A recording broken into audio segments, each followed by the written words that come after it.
बच्चों, कैसे हैं आप सभी। उम्मीद करती हूँ कि आप सभी अच्छे होंगे। मैं साधना वर्मा और आप देख रहे हैं आपका अपना चैनल ज्ञान एरिया। तो अभी तक बच्चों आपको मैंने चैप्टर 5 का बुक जो है उसको कंप्लीट करवा चुकी हूँ और क्वेश्चन आंसर भी बता चुकी हूँ। आज मैं लेकर आई हूँ चैप्टर 5 का उत्साह और अट नहीं रही है दोनों के MCQs। तो चलिए देखते हैं। पहले उत्साह का हम देखेंगे। क्वेश्चन 1 है, उत्साह कविता के कवि हैं। तो कौन से कवि हैं? जयशंकर प्रसाद, महादेवी वर्मा, प्रेमचंद, सूर्यकांत त्रिपाठी, निराला। तो कौन से होंगे? ये चौथा ऑप्शन सही है। सेकंड क्वेश्चन है, उत्साह कविता एक गीत है। तो कैसा गीत है? होरी गीत, फाग गीत, रास गीत, आवाहन गीत। तो कैसा गीत है? आवाहन गीत है, क्योंकि इसमें कवि जो है बादल को आवाहन करते हैं बरसने के लिए, माने बुलाते हैं। तो नेक्स्ट क्वेश्चन है, उत्साह कविता में कवि बादल से विनती कर रहे हैं। क्यों विनती कर रहे हैं? घनघोर गर्जन के साथ बरसने की, धरती को तहस नहस कर देने की, हल्की हल्की मध्यम बारिश करने की, काले काले होकर घिर जाने की। तो थोड़ा आप लोग गेस करिए कौन सा सही होगा। घनघोर गर्जन के साथ बरसने की, क्योंकि कवि आह्वान कर रहे हैं कि ऐसा बारिश हो जो गर्जन के साथ हो, ताकि लोगों में क्रांतिकारी आए, बदलाव आए। इसलिए ये फर्स्ट वाला है, यही सही रहेगा। नेक्स्ट क्वेश्चन है, आकाश में उमड़ते घुमड़ते बादल को देखकर कवि को लगता है। तो क्या लगता है? देखते हैं।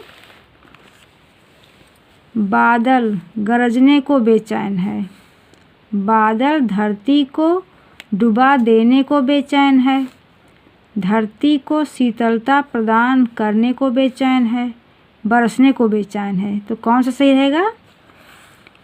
आकाश में उमड़ते घुमड़ते बादल जो हैं उसको देखकर कवि को लगता है कि धरती को शीतलता प्रदान करने को बादल बेचैन है। ये तीसरा वाला सही रहेगा। तो चलते हैं नेक्स्ट क्वेश्चन को।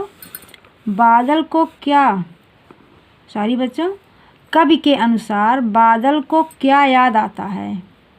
कवि के अनुसार बादल को क्या याद आता है? धरती भीषण गर्मी से परेशान है, धरती बादल के गरजने से परेशान है, बारिश से परेशान है, उपरोक्त में से कोई नहीं। तो कौन सा सही है? कवि के अनुसार बादल को ये याद आता है कि धरती पे जितने भी पशु पक्षी मनुष्य पेड़ पौधे सभी भीषण गर्मी से परेशान हैं, ये याद आता है, इसलिए बरसना चाहिए। तो ये फर्स्ट ऑप्शन सही रहेगा। आखिरी क्वेश्चन है, कवि बादलों की तुलना किससे कर रहे हैं? कवि बादलों की तुलना किससे कर रहे हैं? लड़कियों के लंबे बाल से, बच्चे के घुंघराले बाल से, फर्स्ट और सेकंड दोनों, या कोई नहीं। तो आपको पहले पढ़ाई हूँ कविता में जो लाइन है, ललित ललित काले घुंघराले बाल कल्पना के से पाले।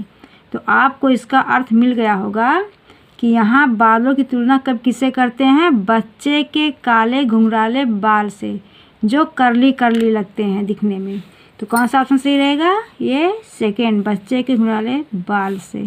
तो ये सही रहेगा। हाँ, तो सेकेंड पार्ट देखते हैं जो चैप्टर 5 का ही है, अट नहीं रही है। तो इसमें का फर्स्ट क्वेश्चन है, अट नहीं रही है इस कविता के कवि हैं। तो आपको पता होगा, फिर बता दे रही हूँ। राजेंद्र प्रसाद, जयशंकर प्रसाद, कबीर दास, सूर्यकांत त्रिपाठी, निराला जी। तो कौन से सही हैं? चौथा ऑप्शन। सेकंड क्वेश्चन है, अट नहीं रही है कविता महीने पर आधारित है। किस महीने पर? फरवरी की, फागुन की, मार्च की, इनमें से कोई नहीं। तो कौन सा ऑप्शन सही रहेगा? सिर्फ फरवरी की और मार्च की दोनों के बीच की जो मौसम होता है फागुन की, यही सही रहेगा। फागुन के महीने पर आधारित है।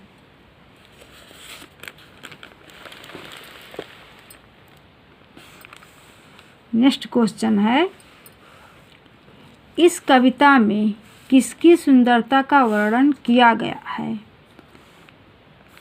पतझड़ की या बसंत ऋतु की, शीत ऋतु की, फर्स्ट और सेकंड दोनों की। तो इसमें आपको अट नहीं रही है, पढ़ाई थी आपको, याद होगा कि इसमें जो लाइन पत्तों से लदी डाल, कहीं हरी कहीं लाल, इसमें ये दिया गया है पतझड़ की, ये चौथा से, क्योंकि इसमें पतझड़ की और बसंत की दोनों के बारे में कहा गया है। पतझड़ मतलब हो गया लाल और बसंत मतलब हरी, तो दोनों के बारे में वर्णन किया गया है। यानी कि पत्तों से लदी डाल, कहीं हरी कहीं लाल, कुछ पत्ते सूख के गिर गए हैं, कुछ पत्ते नए निकले हैं जो हरे भरे हैं। तो ये चौथा ऑप्शन सही रहेगा, यानी पहला दूसरा दोनों का ये चौथा सही रहेगा। नेक्स्ट क्वेश्चन है, अट नहीं रही है कविता इस वाक्य का तात्पर्य है।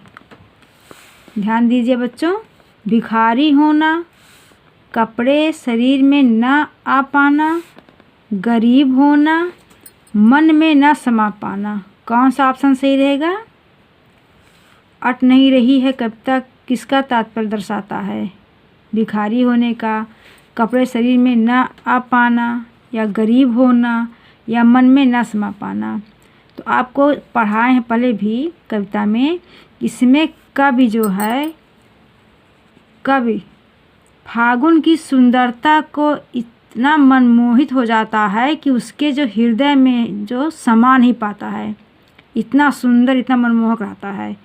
तो इसमें क्या रहेगा? चौथा ऑप्शन सही रहेगा, मन में न समा पाना, मतलब कवि के मन में समा नहीं पा रहा, इतनी सुंदरता है फागुन महीने की। हाँ, तो आगे चलते हैं बच्चों नेक्स्ट क्वेश्चन की तरफ। बसंत ऋतु में पेड़ लद जाते हैं, किससे लद जाते हैं? फलों से, फूलों से, नई नई पत्तियों से, या सेकेंड और थर्ड दोनों में से। यानी कि इस कविता में जो दर्शाया गया है वो किन चीज़ों से, फलों से है या फूलों से है, नई पत्तियों से है। तो इसमें फूलों से भी है और नई नई पत्तियों से भी हैं, दोनों से रहेगा। नहीं, दूसरा और तीसरा दोनों सही है, यानी कि चौथा ऑप्शन जो आपका ये सही रहेगा।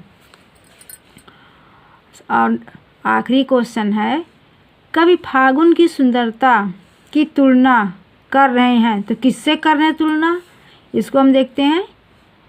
प्रकृति देवी से, अपनी पत्नी से, अपनी माँ से, या इनमें से कोई नहीं। फागुन की सुंदरता का तुलना किससे कर रहे हैं? तो आप शायद आपको पता ही होगा, यहाँ प्रकृति देवी से किया जा रहा है। तो आपका चैप्टर 5 कंप्लीट हो चुका है। अगर आपको ये वीडियो पसंद आया हो तो आप लाइक, सब्सक्राइब, कमेंट ज़रूर करिए। और मिलते हैं नेक्स्ट चैप्टर के साथ अगले वीडियो में। ओके।